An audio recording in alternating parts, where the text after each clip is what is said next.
I'm not much of a gamer. I mean, hell, the last gaming console I bought was my Wii way back in like 2009, even though I was a tad late to the party. But if there's any game I'm willing to play, it'd be any game from the Legend of Zelda franchise. These games have received just universal praise and attention, from critics perceiving them as just gold. And many theories about how all the weird shit in these games can be explained have been brought up. So, for all my Zelda fans out there, I'm going to count down my favorite Legend of Zelda theories. Now, apparently I have to say these following things because nobody understands. I didn't come up with any of these theories, okay? And if I pronounce some of the words differently, deal with it. With that being said, here are my top 15 Legend of Zelda theories.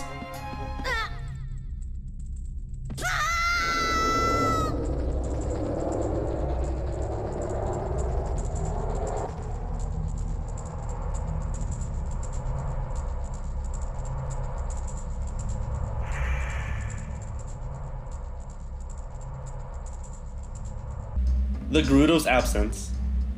The Gerudo are a defined race in the Zelda universe. However, they are absent in Twilight Princess and Skyward Sword. One theory for Skyward Sword is that they just haven't been established yet, but characters such as Groose could be an early ancestor. He does have red hair and amber eyes. As for Twilight Princess, one theory proposes that after Ganondorf was sealed into the Twilight Realm, the Gerudo became hated by the Hylians, thus being forced to leave Hyrule. The Spirit Temple would be then rebuilt as the Arbiter's Ground, to be used as a prison and to house the Mirror of Twilight. Another theory, one that I like more, is that the Gerudo were banished into the Twilight Realm alongside Ganondorf, thus evolving into the Twilight. This is supported by the fact that the Gerudo symbol can be seen on Zan's throne and cloak. This can also explain why Zan felt like he deserved to be king, being the only male Gerudo/Twilight.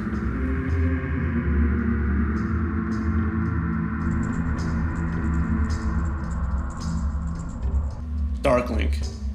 Dark Link is one of the most mysterious characters in Ocarina of Time.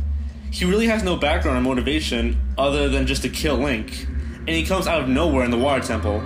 Where did he come from? Some believe that Dark Link was created by Ganondorf, as a test to see if the hero was worthy. Others believe that Dark Link represents Link's anger. I mean, Link had no parents, he didn't have a fairy like everyone else did, and he wasn't even a real Kokiri like everyone else was. After Link pulled the Master Sword, the chosen hero was revealed, the Hero of Time, and his inner darkness fled to be manifested into Dark Link.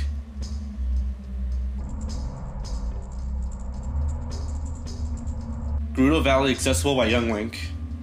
In one point in development, young Link was supposed to be able to go to the Gerudo Valley. This is supported by a heart container that could be found in Gerudo Valley during young Link's time. However, it's not possible to get it without hacking the game. There's even some unused text by the carpenters, assumingly for young Link. On the subject of removed content from the game, there was originally supposed to be a light-based temple. This would be where you would meet Rauru, get the light medallion, learn the Prelude of Light, and possibly receive the light arrows. However, all the puzzles that were apparently used in the light temple ended up being in the Spirit Temple.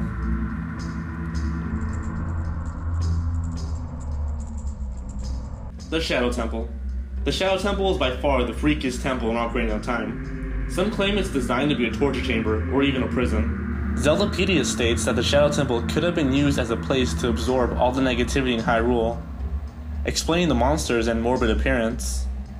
Bongo Bongo is theorized to be a Sheikah, since he owned the Lens of Truth, a Sheikah item. It's possible that when Bongo Bongo was a man, he used the Lens of Truth to portray the royal family. He was then sent to the bottom of the well to be executed and was revived as the Phantom Shadow Beast Bongo Bongo. It's also possible that Ganondorf created Bongo Bongo, since it is never mentioned when Impa first sealed the beast. Bongo Bongo is never seen when Link is a child. The Sheikah and the Dark Interlopers. Some fans have theorized that the Twilight from Twilight Princess may have connections to the Sheikah. Both tribes have dark magic, connections to the royal family, and similar symbols. Some have also theorized that the Sheikah are the Dark Interlopers. In the manga, Sheik describes of a time when the Sheikahs did betray the royal family. This could explain the tear on the Sheikah symbol, commemorating the event, and why the tear is missing on Zan's throne. The evolution of the Zoras. In the Wind Waker, the Zoras appear to be missing throughout the whole adventure. Strange though, because the world of Wind Waker has plenty of water in it. So where are the Zoras? It's believed that the Zoras are extinct, and the Rito are evolutionary descendants of the Zoras. But why would the Zoras need to evolve anyways? One theory is that when Ganondorf returned, the gods flooded all of Hyrule to keep Ganon away from the Triforce. Ganondorf, searching for the Triforce, sends his monsters all throughout the sea to find it, killing the Zoras in the process.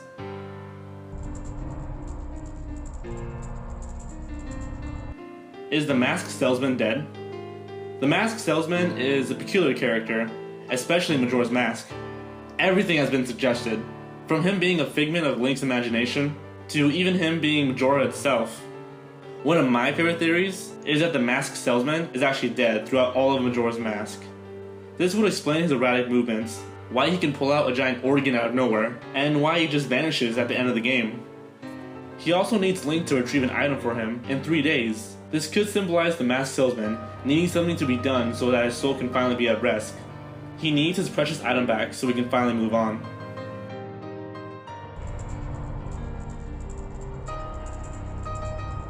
The Forest and Water Temple in Ocarina of Time. In Ocarina of Time, there's evidence that the Forest Temple was supposed to be the Wind Temple, and that the Water Temple was supposed to be the Ice Temple. The Forest Temple medallion has a wind-like vortex on it, and the Water Temple medallion has an image of a snowflake on it. Also, in Ganondorf's castle, the Forest Temple section has a wind-type puzzle to it, and the Water Temple section has a lot of ice to it.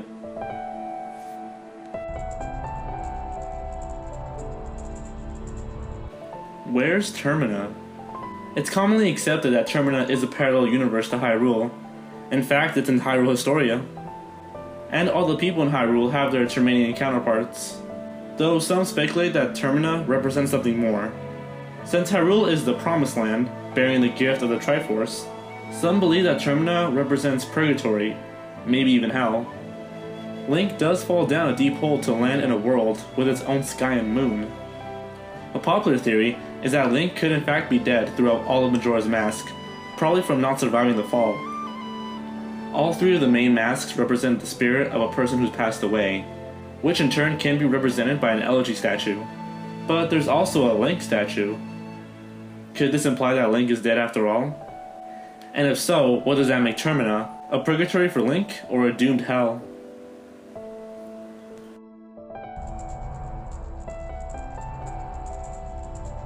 Majora's Mask and the Fused Shadows.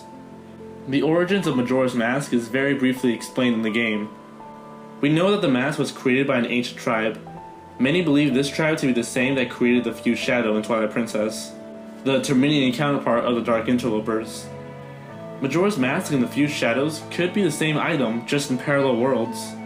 This could explain their similar eye feature, their similar origin and creators, the ability to corrupt those who come in contact with the mask, and why Xant and Majora both have wacky fighting styles.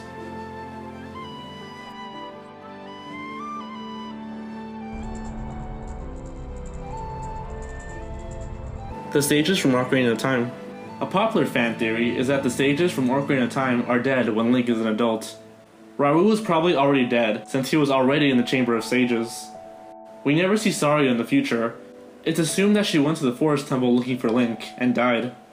We see Darunia in the Fire Temple, but after he goes after Volvagia, we never see him again, until we see him in the Chamber of Sages.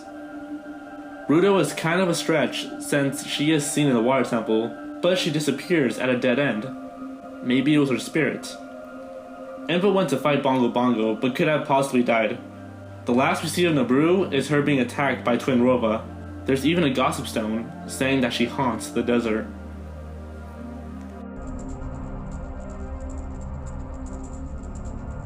The Zelda timeline. Before the official timeline was released, a lot of Zelda theorists were going crazy about what the Zelda timeline could possibly be. Needless to say, this theory isn't that interesting anymore with the release of Hyrule Historia. However, at the time, it was the biggest topic in the Zelda community, to the point where you're either a splitist, you believe in a split timeline, or a linearist, you believe in a linear timeline. I mean, what was the damn timeline? For every theory that a fan proposes, there seems to be a few holes in it that another theorist points out. There were all sorts of different variations of timelines, from theorists including Ocarina of Hero, TrueEdge2097, Lancoon, and many others. It was a huge subject of debate. Even after the release of Hyrule Historia, the Zelda timeline remains an interesting topic, with the release of every new game.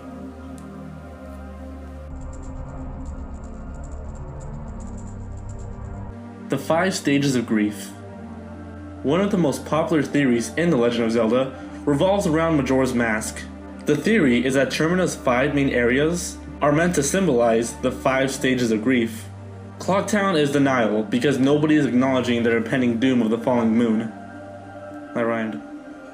Woodfall is anger, since the princess is missing and the Deku King is just blaming it all on the monkey. He's resorting to anger. Snowhead is bargaining, since Damarni is begging Link to use his magic to save his people. The Great Bay represents depression.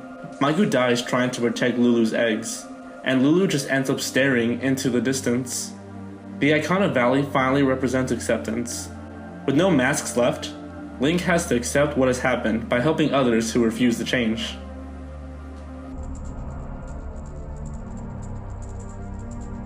The Fierce Deity and Majora.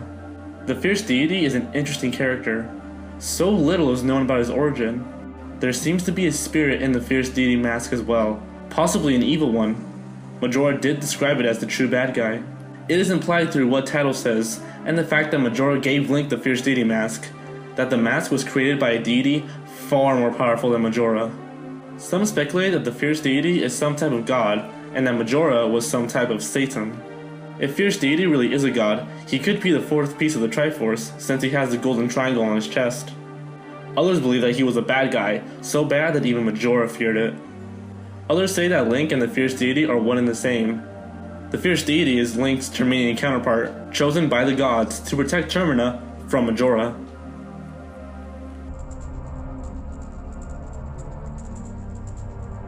Tetraforce Theory. This theory believes that there's a 4th piece to the Triforce, the missing one that would fit right in the center. In Ocarina of Time, Link's Hylian shield contained a golden triangle on the bottom that would fit within the Triforce. The shield has been redesigned numerous times, because it just caused so much controversy. But even Zelda's apron had the 4th piece. Now, the number 4 has some significance in the Zelda games, even more than 3. In Minish Cap, there are 4 elements: red, green, blue, and purple. In 4 Swords, you get to play as 4 different colored Links: red, green, blue, and purple. In Majora's Mask, there are 4 main lands and 4 giants. In Twilight Princess, there are 4 light spirits: Eldin, Faron, Lineru, and Ordana. Each are named after the 3 goddesses of Hyrule, except Ordana. Now the question is, who owns the 4th piece? As mentioned before, it could be the Fierce Deity, as an explanation for why there's evil in the world.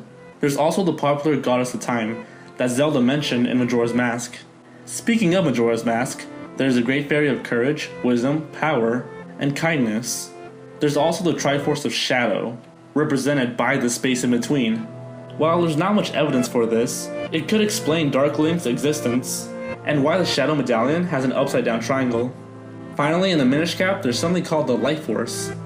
At the end of the game, 3 flashing triangles all appear in a row, and then a 4th one afterwards. So far, we have the color purple, Ordana, kindness, and something to do with light or time. These are all clues to find out who can own the 4th piece of the Triforce.